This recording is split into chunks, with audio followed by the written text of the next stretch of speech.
Buenos días, hermanos, saludos en esta buena mañana de reflexión. La gloria y la honra para nuestro buen Dios, que nos permite continuar meditando y a mí me permite seguir hablando del tema de esta semana. Madres que recibieron la gracia y la misericordia de Dios. Un tema relevante por este mes de las madres, pero creo que es un tema pertinente a hombres y mujeres que buscamos en Dios esa fortaleza, que tenemos esa fe en el Señor y que buscamos su consejo. Por eso tome unos minutos para usted mismo pedirle al Señor que le guíe y que le muestre a través de este devocional. Para el día de hoy hablaremos de Ana, otra mujer de la especial como las que hemos hablado en el transcurso de esta semana. Su historia está registrada en Primera de Samuel, capítulos 1 y 2. Sin embargo, Primera y Segunda de Samuel son libros de una forma narrativa, pero que tienen un contexto histórico. Ellos hablan del cambio que tuvo el pueblo de Israel de ser dirigido por jueces a pasar a ser dirigido por reyes. Es una historia bien especial, usted lo puede encontrar en los capítulos de este primer libro, cómo se sucede ese cambio, pero es algo que no es voluntad de Dios. Dios le dice que no quiere que sea dirigido por reyes, pero el pueblo sigue insistiendo que quiere tener rey como los otros pueblos. Dios accede y usted puede ver lo que puede suceder y lo que sucede más adelante a través del texto bíblico. Pero en ese contexto de historia, en ese contexto de cambios radicales para el pueblo, es donde viene Samuel. Y el libro como tal, aunque habla de este líder, Samuel, uno de los líderes más importantes de Israel en su historia, sin embargo, inicia el relato con una dedicatoria a su mamá, a su madre Ana. Era una madre afligida que creyó en Dios y que debido a su fe no solamente recibiría la gracia y la misericordia de Dios, sino que forjaría el destino de su mismo hijo, el profeta Samuel. Y como dije, pues sería un hombre que se convertiría en el último juez del pueblo de Israel. El contexto donde se encuentra esta historia aparece entonces ahí, capítulo 1 del libro 1 de Samuel, diciendo que hubo un varón de Ratamaín de Sofim, del monte de Efraín, que se llamaba Elcana, hijo de Jeroam, hijo de Eliú, hijo de Tou, hijo de Suf, efrateo. Habla de su genealogía, de su ascendencia, pero aunque suene complicado, en resumidas cuentas, lo que dice es que era de la tribu de Efraín. Efraín fue uno de los hijos de José, que nacieron en Egipto, Manasés y Efraín, y de ahí es donde viene este hombre, Elcana. Y en el versículo 2 en donde aparece la mujer, la madre de esta mañana en cuestión. Dice el versículo 2, y él tenía dos mujeres, el nombre de una era Ana y el de la otra Penina. Y Penina tenía hijos, mas Ana no los tenía. Otra vez se repite la condición que sucede con otras madres, que inicialmente esta mujer era estéril. No sé por qué se repite esta condición, pero es una condición en la cual como que permite que las mujeres que estén en esta situación de pronto sean un poco más sensibles para Dios. Es algo que se repite hoy en día. Hoy en día hay mujeres que también tienen esa dificultad de ser estériles, pero que andan buscando y anhelando la posibilidad de procrear familia. Y cuando llegan esos hijos, como que llegan y los disfrutan con mayor intensidad que aquellas madres que fácilmente tienen hijos. A veces es más fácil ver la responsabilidad, el anhelo, el cuidado de una madre que ha luchado por años para lograr traer sus hijos, que el cuidado que muchas veces se percibe de muchas madres que traen hijos al mundo, pero que no hay a veces un sentido de responsabilidad. Entonces se repite esta condición también en Ana, y la historia de esta mujer continúa. También nos dice el versículos 3 y 4 que quién era su esposo especialmente. Y dice que todos los años aquel varón subía de su ciudad para adorar y ofrecer sacrificios a Jehová de los ejércitos en Silo, donde estaban dos hijos de Elí, Ofni y Finés, sacerdotes de Jehová. Y cuando llegaba el día en que Elcana ofrecía sacrificio, daba a Penina su mujer a todos sus hijos y a todas sus hijas, a cada uno su parte. Es decir, por la ley era establecido que delante de Dios se ofrecían sacrificios. El Cana, lo que nos dice la historia y el contexto es que parece ser que era agricultor, pero ser agricultor era una actividad rentable, era una actividad económica buena.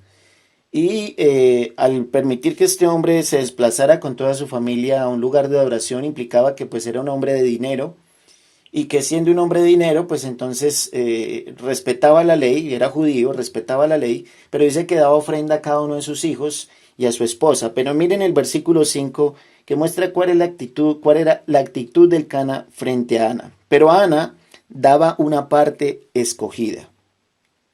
¿Por qué? Porque amaba a Ana, aunque Jehová no le había concebido tener hijos. Eso dice el versículo 5. Entonces, a pesar de que Ana sufría la dificultad de no tener hijos, era una mujer amada por su esposo, y es algo que se repite también en los otros ejemplos que mencionamos. Era estéril, pero su esposo la amaba y le da una parte especial para brindar al Señor. Seguramente esta condición era lo que generaba el conflicto que vamos a ver más adelante. Precisamente hablamos de que cuando el Señor habla en su palabra y nos habló en su palabra en el tiempo antiguo, desde el Génesis, nosotros registramos en el devocional del primer día que la voluntad de Dios es que los hijos lleguen en un contexto, en un ambiente de matrimonio. Pero lo que dice el Señor y que luego explica Jesús, es que el ambiente de matrimonio no es varón y hembras, ni varones y hembra, sino que el contexto del matrimonio, de una relación de familia, debe ser varón y hembra, uno y uno. Pero somos claros que cuando vemos el contexto del capítulo allí en Génesis, entre capítulo 3, vemos que Dios delega y entendemos que son castigos. Pero creo yo que son también consecuencias que Dios está relatando ahí, de cómo se habrían de interactuar las familias, el hombre y la mujer en adelante a partir del pecado. Y creo que no es voluntad de Dios por lo que él mismo registra. El Señor dice que la familia y la maternidad, habíamos hablado, se debería dar en un contexto de varón y hembra solamente. Y aquí lo que vemos es que es un hombre que tiene dos esposas y sin embargo dice que aunque ella no tenía hijos, amaba a Ana. Pero seguramente esto generaba dificultad, rencilla entre las dos mujeres. Y efectivamente lo plantea en los versículos siguientes. Capítulo 1, versículos 6 y 7 lo mencionan. Y su rival, es decir, Penina, la irritaba, enojándola y entristeciéndola porque Jehová no le había concebido tener hijos. Así hacía cada año cuando subía a la casa de Jehová, y la irritaba así, por lo cual Ana lloraba y no comía. Aquí nos mencionan diferentes emociones que pasaba Ana. No era madre todavía, pero nos narra que era una mujer frustrada, seguramente por no poder tener hijos. Pero aparte de su frustración, la otra mujer que sí podía tener hijos la perseguía, la irritaba, la entristecía. Y esto es una condición que sufren no solamente las mujeres, muchas madres también, sino muchas personas. Sufren este tipo de persecución, este tipo de angustia, frustración por las condiciones de su vida. Y como he dicho, la Biblia no niega que eso sea posible en nuestro ambiente. No es la voluntad de Dios, pero en la condición de nosotros como seres humanos, en donde no solemos ver a Dios por encima de las cosas. Nuestras relaciones suelen ser tortuosas, suelen ser difíciles. Y lo interesante es que esta mujer que no tenía hijos todavía es traumatizada por una mujer que sí es madre.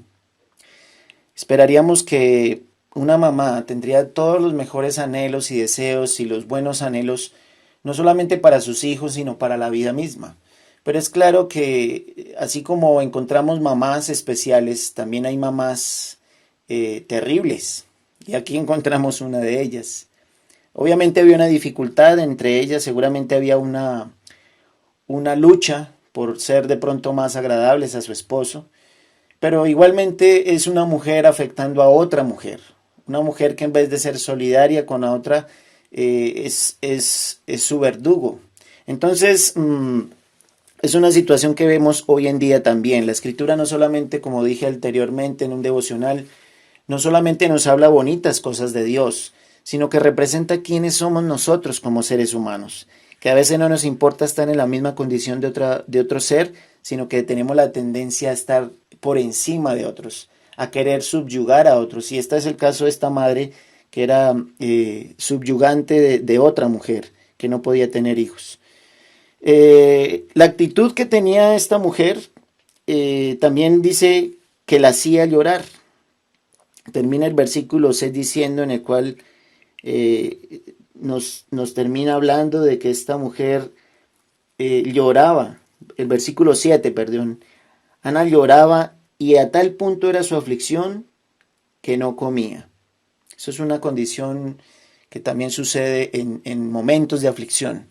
Lloraba por mucho tiempo y no comía. Esto es algo que, si entendemos desde la parte psicológica, estaba llevando a esta mujer a una depresión, a una condición que se presenta también hoy en día, cuando hay tristezas profundas, cuando hay dolor profundo, cuando hay lamento y angustia profunda por mucho tiempo, conduce a la depresión, y la depresión no manejada, una depresión profunda también, lleva a muchas veces la muerte, a una decisión de la muerte hasta por la misma persona, y entonces hablamos de suicidio. Es una condición difícil en la que se encuentra Ana entonces. Lloraba y no comía. Pero sin embargo, mire lo que dice el versículo 8. Y Elcana su marido le dijo: Ana, ¿por qué lloras? ¿Por qué no comes? ¿Por qué está afligido tu corazón? ¿No te soy yo mejor que 10 hijos?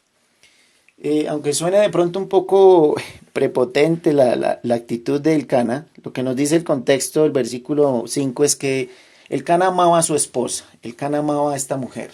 Y lo que trata de hacer Elcana es levantarle el ánimo, sostenerla. Y eso es algo muy importante. Por condición, por fisonomía, por estructura psicológica y física, una mujer tiene la tendencia y la necesidad de ser protegida. Y mucho más una madre. Y esta mujer que estaba aquí recibía esa protección, ese sostenimiento por parte de su marido. Le anima, le pregunta por qué llora. Muchas veces una mujer necesita ser, como todo ser humano también, necesita ser escuchado. Pero esta mujer recibía esa escucha por parte de su esposo. Por eso otra vez reafirmamos la importancia de que una mujer tenga la posibilidad de convertirse en madre en un ambiente de matrimonio, en el ambiente de encontrar una persona que realmente pueda encontrar en ella la fortaleza, y que él pueda encontrar en ella y ella a su vez en él la fortaleza mutua para sostenerse en los momentos difíciles de la vida. A veces atribuimos el matrimonio a una situación de azar. Decimos, bueno, fue que no dio con un buen esposo, fue que no dio con una buena esposa. Pero creo que la decisión de casarme, la decisión de pareja, la decisión de ser madre es una decisión voluntaria, que tenemos que tomar con mucha calma, de tal manera que nos aseguremos, hasta donde sea posible, porque no todo es fijo en la vida, no podemos asegurar 100% las cosas, pero cuando hay ese ánimo de hacer las cosas de manera correcta, se pueden obtener mejores resultados. Y eso generaría tal vez un cambio diferente en nuestra sociedad hoy en día. Entonces aquí recibía afecto por parte de su esposo, la sostenía y la animaba, y dice que entonces ese ánimo sirvió, porque miren el 9 al 11. Así que se levantó Ana después de que hubo comido y bebido. Entonces ella comió y bebió en Silo. Y mientras el sacerdote Elí estaba sentado en una silla junto a un pilar del templo de Jehová, ella con amargura del alma oró a Jehová y lloró abundantemente. Lo que nos continúa entonces diciendo aquí el texto es que a pesar de que Ana tenía una aflicción, a pesar de que su esposo la amaba y la levantaba, su aflicción estaba puesta delante de Dios. Su aflicción estaba puesta delante del Señor. Dice aquí que entonces oraba con amargura del alma, pero oraba al Señor y lloraba abundantemente. Pero sin embargo, en medio de esa aflicción, mire lo que ocurre en el 11. E hizo voto diciendo: Jehová de los ejércitos, si te dignares mirar la aflicción de tu sierva y te acordares de mí, y no te olvidares de tu sierva, sino que dieres a tu sierva un hijo varón, yo lo dedicaré a Jehová todos los días de su vida, y no pasará navaja sobre su cabeza. Lo que está diciendo esta mujer es que ella, si Dios le respondiera, le daría ese hijo a Jehová, lo dedicaría a Jehová. Ella está haciendo un voto para Dios. En medio de su angustia, y por eso empezamos a entender por qué la gracia y la misericordia de Dios empezó a acompañarla y le acompañó, es porque en medio de su angustia no se concentraba en su dolor. Su dolor no la concentró de tal manera que la llevó a la depresión, sino que su dolor se enfocó y se fortaleció en la búsqueda de Dios, en la búsqueda del Dios que conocía y en la búsqueda de ese Señor que sabía que le podía responder. Entonces dice que lloraba abundantemente, pero delante de Dios, clamaba a Dios. Versículos 12 en adelante dice que fue malentendida por esto. Mientras ella oraba largamente delante de Jehová, Elí estaba observando la boca de ella. Elí era el sacerdote del lugar. Pero Ana hablaba en su corazón y solamente se movían sus labios y su voz no se oía. Y Elí la tuvo por ebria. Entonces le dijo Elí: ¿Hasta cuándo estarás ebria? Digiere tu vino. Y Ana le respondió diciendo: No, Señor mío, yo soy una mujer atribulada de espíritu. No he bebido vino ni sidra, sino que he derramado mi alma delante de Jehová. Entonces aquí le hace el reclamo a Elí, le hace el reclamo a esta mujer, piensa que está ebria, y Ana responde: No tengas a tu sierva, dice el 16, por una mujer impía, porque por la magnitud de mis congojas y de mi aflicción he hablado hasta ahora. Sin embargo, ahí dice que una vez Elí entiende lo que está pasando con esta mujer, el sacerdote le declara algo. Versículos 17 y 18 dice: Elí respondió y dijo: Ve en paz, y el Dios de Israel te otorgue la petición que le has hecho. Y ella dijo: Halle tu sierva gracia delante de tus ojos. Y se fue la mujer por su camino y comió y no estuvo más triste. Lo interesante de este pasaje es que otra vez menciona por qué Ana era tan especial. En medio de su aflicción nos dice inicialmente que oraba a Dios, pero en medio de esa oración aquí adquiere consejo de parte de Elí, le cuenta su dificultad y es algo que se necesita hacer en los momentos de angustia, es algo que una mamá necesita hacer. Si bien es cierto, hay muchas madres que tienen que llevar su embarazo solas, creo que si primeramente una mujer tiene la voluntad de buscar a Dios, Dios presentará a las personas correctas para que en un momento de aflicción puedan encontrar ayuda. Esa es una realidad con las mamás y es una realidad con cualquier persona. No he escuchado a nadie que le haya pedido a Dios sinceramente que Dios no le haya dado respuesta. Lo que nos cuesta es a veces a nosotros confiar. Confiamos más en nuestra fuerza, en nuestra respuesta, en nuestra estabilidad, en nuestro trabajo, en nuestro dinero, en lo que podamos hacer. Y cuando no podemos hacer algo nos sentimos frustrados, nos sentimos miserables. Pero esta mujer lo que está buscando es en el Señor y lo que pide al Señor inicialmente, de alguna manera responde, aunque Elí la rechaza, piensa que está ebria, lo que realmente Dios le envía es una persona que le dé consejo. Ella explica que no es que está ebria, sino que está buscando de Dios y Elí se convierte en ese consuelo, por las palabras que él mismo Elí le ofrece. Elí entonces le reconoce a una persona que necesita de esa misericordia y le dice en el 17, ve en paz, y el Dios de Israel te otorgue la petición que has hecho. Y por eso Ana cambia de actitud. Dice que comió, siguió por su camino y no estuvo más triste. Por eso digo que las personas, cuando tienen en su corazón a Dios, tienen en el deseo de buscar en el Señor su confianza, pueden cambiar, enfrentar los retos de la vida, porque aquí no le dice que Dios le aseguró que le iba a responder, solamente Elí le dice, ok, que Dios te responda, pero no es una seguridad plena. Nosotros a veces estamos intranquilos, inseguros, porque tenemos que tener esa filosofía de seguridad, y la seguridad es algo relativo realmente. Esa sensación de seguridad que todos queremos tener es algo que se vuelve etéreo. Y no por la vida misma, sino que las circunstancias suelen suceder así. Ninguno esperábamos estar en la condición en que estábamos, ninguno esperábamos caminar y estar aislados como lo estamos ahora. Situaciones como esta muchas veces no se pueden prever. ¿Cuántos parámetros, cuántos presupuestos, cuántos planes fueron rotos por esta pandemia? Pero sin embargo hay que levantarnos de las cenizas y recordar, los que tenemos fe en el Señor, que Él existe y que Él tiene un propósito con esto. Y creo que yo personalmente estoy viendo muchos propósitos en esta mañana. El que usted me esté escuchando, creo que es uno de esos propósitos. Y demos gloria a Dios y gracias a Dios y no estemos más tristes. Dice el 19, que levantándose de mañana adoraron delante de Jehová. Era el último día allí. Y volvieron y fueron a su casa en Ramá. Y lo que sucedió fue la respuesta de Dios, la gracia y la misericordia. Elcana se llegó a Ana su mujer y Jehová se acordó de ella. Es posible como ver cómo Dios responde cuando nosotros tenemos una actitud correcta delante de Dios. Dios se acordó de ella. ¿Por qué se acordó de ella?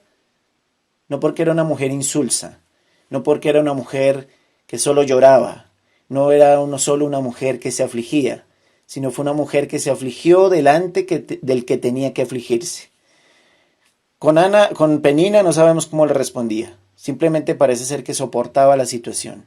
No se quejaba con su esposo.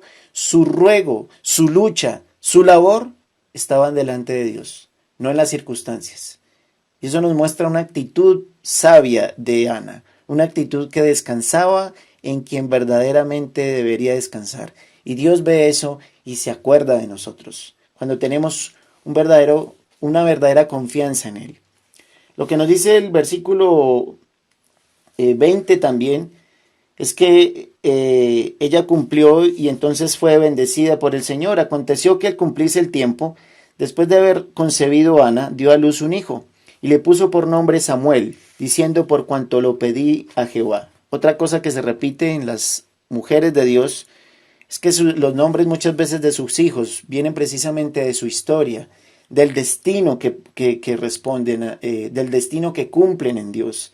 Y ese significa el nombre de Samuel, porque dijo: por cuanto le pedí a Jehová. De alguna manera la palabra Samuel o el nombre de Samuel implica esa respuesta de Dios, y eso significa. Versículos 21 al 23 nos dicen entonces que después subió el varón Elcana con toda su familia para ofrecer a Jehová el sacrificio acostumbrado y su voto.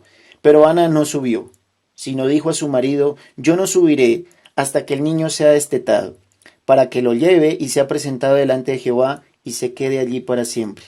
Elcana su marido le respondió: haz lo que bien te parezca, quédate hasta que lo destetes, solamente que cumpla Jehová su palabra.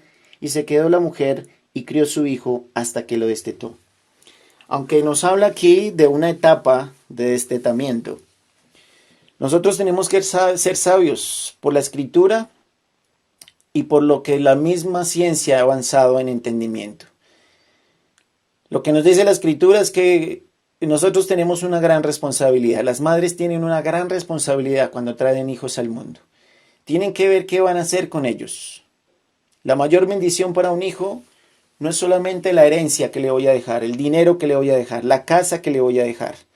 La mayor herencia que puedo dejarle a un hijo es la crianza, la esencia de seres humanos, que ojalá pueda ser buena, que le transmitamos a ellos. El Señor nos muestra por medio de su palabra que la maternidad es una responsabilidad inmensa y que una responsabilidad inmensa requiere tiempo, requiere valor, requiere dedicación. Por lo tanto, es importante que nosotros tengamos la oportunidad de brindarle a una persona que traemos al mundo, que una mamá tenga la oportunidad de brindarle lo necesario. Desde la parte científica, desde la parte intelectual, la psicología dice que hay una etapa primordial en un niño, que son sus primeros 5 años. En esos primeros 5 años se forjan muchas bases sólidas para su carácter. Los temperamentos son diferentes. Todos los seres humanos somos diferentes. No todos somos iguales. Pero establecer unas bases sólidas en un niño o en una niña permiten que su carácter se forje de una manera tal que tenga la posibilidad de tener una salud emocional, una salud mental, para poder a un futuro también enfrentar responsabilidades grandes. Entonces, aunque aquí habla que ella no subió con el Cana, sino que ella se quedó criando a su hijo, ella quedó dedicándole tiempo a ese niño por el cual había pedido a Dios. Entonces, es importante entender el por qué vienen nuestros hijos, por qué razón les traemos.